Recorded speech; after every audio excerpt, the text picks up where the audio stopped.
Welcome to an Inside Carolina special edition. I'm with Jason Staples. I'm Tommy Ashley. We're sponsored by Johnny T-Shirt. Outside of North Carolina's indoor practice facility, North Carolina's Pro Day. Jason, a lot of NFL scouts here, a lot of NFL scouts to see Drake Maye, but a lot of other Tar Heels took place. I think 16 Tar Heels, 4 or 5 other players that were former Tar Heels. Just an impressive day with the amount of folks here to see the action. Yeah, it's one of those that honestly is a really good showcase for the program. I mean, you've got every NFL team represented here. You got at least 3 head coaches that were here. Yep. All of those guys, the sort that were in the market for a quarterback, not coincidentally. It is interesting how that works. Yeah, and then a bunch of guys coming out and a number of guys putting up pretty good workout numbers. So a few guys that I think helped themselves, putting themselves on draft radars that they might, or not necessarily even draft radars for some of them, but at least in position to get camp spots and have an opportunity to compete for a roster spot. Yeah, and of course the number one person everybody was here to see, and we'll start with him, Drake Maye. Went through the ringer there, did all his work, and then had his throw in there. I think he was 82 of 89 total throws. I know there was about 60 or so, but what'd you think? What'd you see from Drake? Well, I mean, I think he checked the boxes that he needed to check in a pro day. I mean, at the end of the day, the whole purpose of a workout like this is just to demonstrate that he's cleaning up some mechanical things, some of the things that have been identified on the tape from when he was in college. The question is, okay, how coachable is he? How much room is there for him to continue to improve on what he put on tape? And there were some times where basically he would have hiccups and inaccurate throws periodically that were the result usually of mechanical breakdown, a lot of times with his feet and sometimes with some stuff in terms of his release getting a little elongated. And I thought in the workout he checked the boxes he needed to check. His footwork was solid, showed that he'd put in the work, and the throwing stroke was good.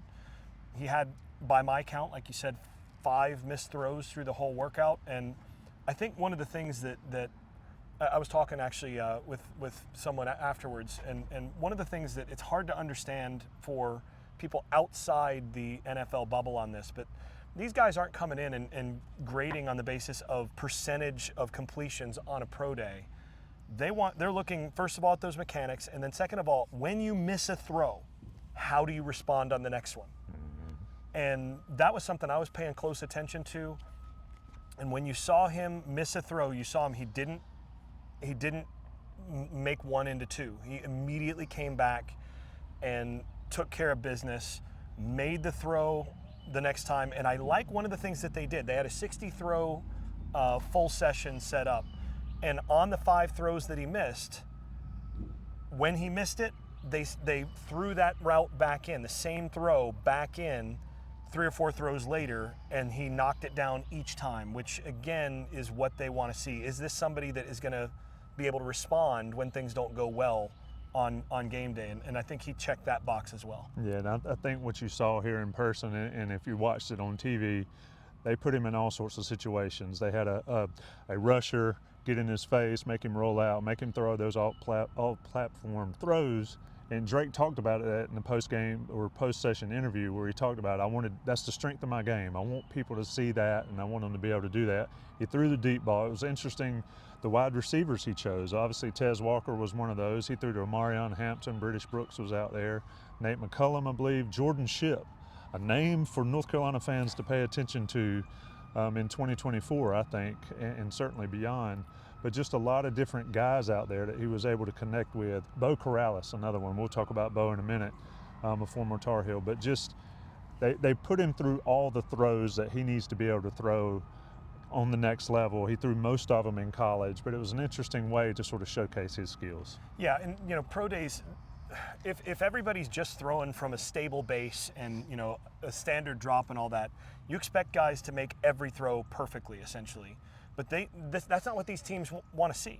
Yep. They want to see, can this guy, again, make the off-platform throw? That's the buzzword in NFL circles. I mean, you look at what Patrick Mahomes does, for example, or what an Allen, somebody like that, does up in Buffalo.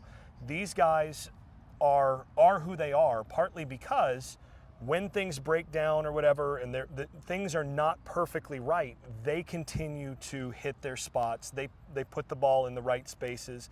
They make throws when things aren't perfect.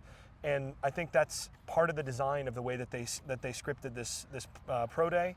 And Drake's right. That's been a strength of his to this point. And the biggest thing is, can he combine that with being tighter on some other stuff? And one other thing that they did is they had him working from under center. And that's something, they didn't really do much here. They don't do that very much in college at all. And even in the pros, about 80% of pro ball is from under center, is from the gun. But you still have that 20-25% that's under center, and I think some of the game is zigging back, or the pendulum is swinging back a little bit to some stuff under center, and him showing that his footwork can be clean under there and that he can throw comfortably from that was also something that was important today. Yeah, and he talked about it again in his post-session thing. He knew he had some things to work on. We were talking to a few scouts, a few folks in attendance.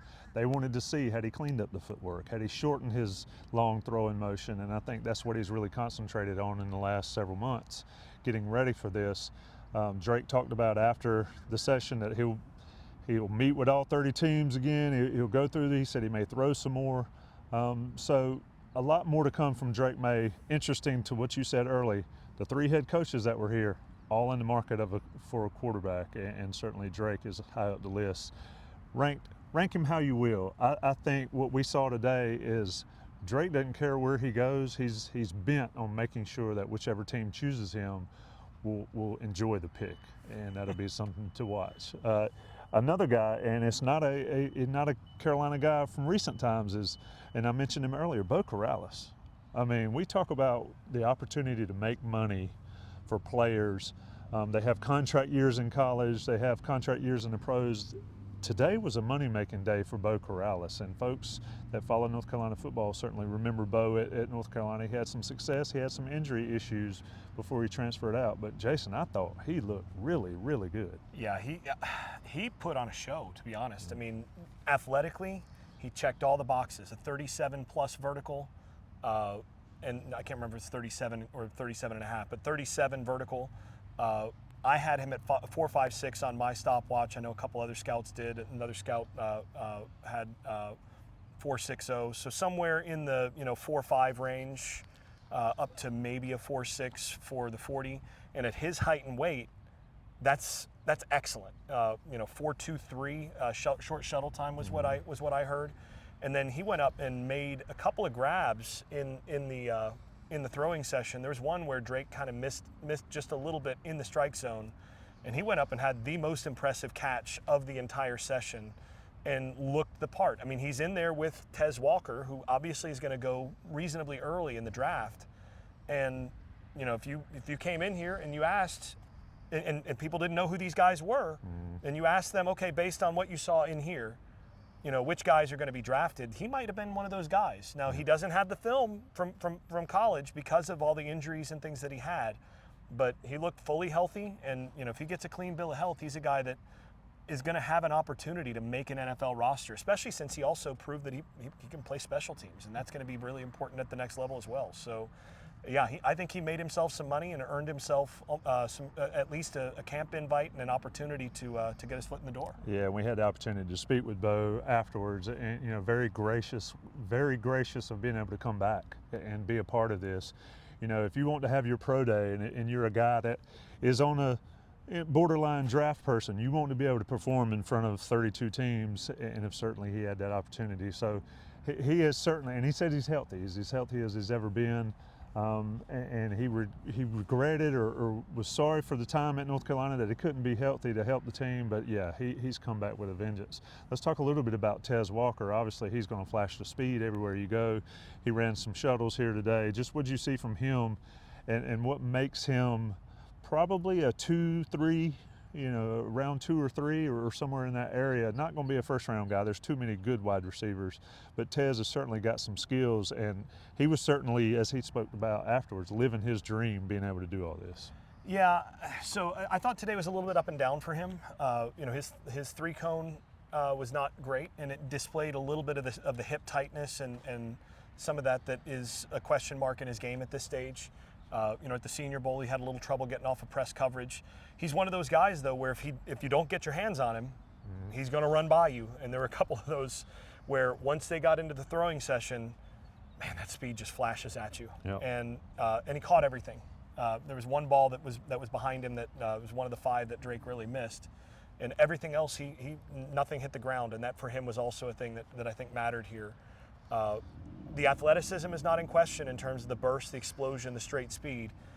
He's going to continue to have to work on getting a little bit more agile and outside his frame. But yeah, I mean, I think again, teams that want a guy that can stretch a defense, and a guy that, how many teams want somebody that can just run by a safety, or on those deep over routes get all the way across the formation. He's going to have value for somebody, and again, you saw that today. Yeah, I mean, and he's got the skill you can't teach. I mean, like you mentioned, he can flat out run by you. It's going to be an interesting pick for him. He is not a surefire number 1 in the pros, obviously, but he can obviously get there if he improves what you talk about. Cedric Gray, the 3rd of the big 3 for North Carolina. Cedric came out here, did some work, and flashed some skills, in great shape as he always is, which that was an interesting discussion we sort of had on the shelf. Is guys come in, some come in great shape, some come in and then look like they always have looked. But Cedric Gray, Jason, what'd you see? I mean, with him, he basically stood on his numbers. So the actual workout component on the field was what he really needed to show. And he checked the boxes he needed to check in this environment to show that he changes direction well, that he takes coaching well, that he's smart and doesn't have to be told to do something 2-3 times to get it right. And for him, this was just building on what he's already shown, and he did nothing to hurt himself here. I don't think he did anything to raise his stock, but his stock was already pretty high. Yep. So I think he just continued to cement where he sits in the draft and displayed basically the same kind of player that you see on tape. Yeah, like we said, a lot of North Carolina players involved. Several others came in. Give us something maybe we haven't talked about. Everybody, if you watch this on the coverage from ESPN and NFL Network, it's all going to be Drake.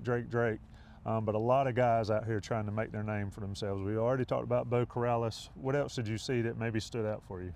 Yeah, I thought Gio Biggers tested better than I expected. I thought he had a really good day that put him on. He put himself on some radars. I'm not 100% sure. I haven't gotten confirmation on the 40, but he ran sub 4.6. I'm confident of that. And he verted 36 or 36 and a half on my sheet. So he put himself in the discussion when we were walking out. They were doing the DB drills, and I was watching a little bit of that. And again, he looked fluid, looked good in that. He's a guy that's been banged up. He's had some shoulder injuries and all of that, and that's going to be a big factor in his evaluation for the next level.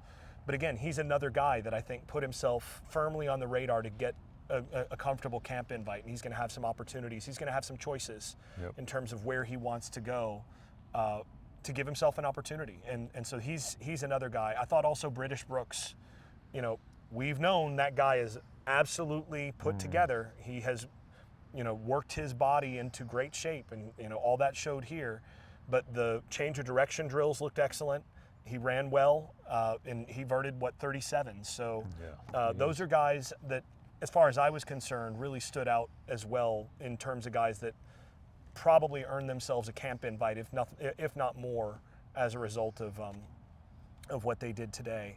And I thought Spencer Rowland also was a guy that flashed good movement skills for his size, and is going to be on some radars and probably in position to at least have a good shot at the next level. So and your guy Maury Gaynor, yeah. he certainly looks the part. The athleticism has never been in question, and with the way that special teams, with the kickoff rule changing and all of that, his ability to be that kind of bigger body that can play multiple positions and run sub 4.6 at his size is, he ran 4.56. That's really, really fast for a guy with his frame. And so, again, another guy that is surely going to get a camp invite and put himself in a position to potentially earn one of those last spots on a roster. For him, it's going to be all about what he can contribute around the edges and being, a great special teams player, being a utility linebacker / edge guy. those 53-man rosters, they need those kind of guys, and he's going to be in that discussion just because, again, of the athleticism that he flashed here today. Last question before we get out of here, and we're talking with Jason Staples here outside North Carolina's indoor facility where Pro Day was today. A lot of showcase for players, but also, Jason, a showcase for the program here. Huge. I mean, hundreds of people here to watch, all 32 teams in there, media, national media all around.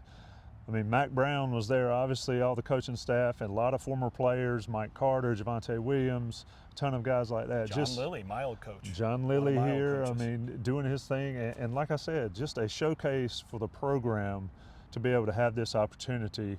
All in all, a solid day here in Chapel Hill. You couldn't have asked for a better showcase of the program, really. I mean, first of all, you've got a top 5 pick at quarterback, which sure makes your program look good. But when you can get all 32 NFL teams and multiple representatives from those teams that are all in there, and Mack, one thing you got to say about Mack Brown is he's always known how to roll out the red carpet for people to showcase his program and make sure that everybody is taken care of, whether that's pro scouts, whether that's high school coaches. Nobody runs a smoother and better high school coaching clinic. They know how to showcase the program, and that's one of the reasons that Mack has been so good at what he does for so long. And this was another instance of that. It was really well organized and well run. Lots of players with good athleticism. I also thought Brian Hess had some things to be proud of with how some of those guys tested and with the bodies that you saw on display. They by and large looked the part, looked like guys that had been through a quality program for a long time. Yeah, that'll do it from Inside Carolina. That's Jason Staples. I'm Tommy Ashley. Like I said, live on location. Shout out to Johnny T-Shirt and Congruity. Woo! Always our sponsors. We'll be back around next time. More spring practice to come. Stay tuned.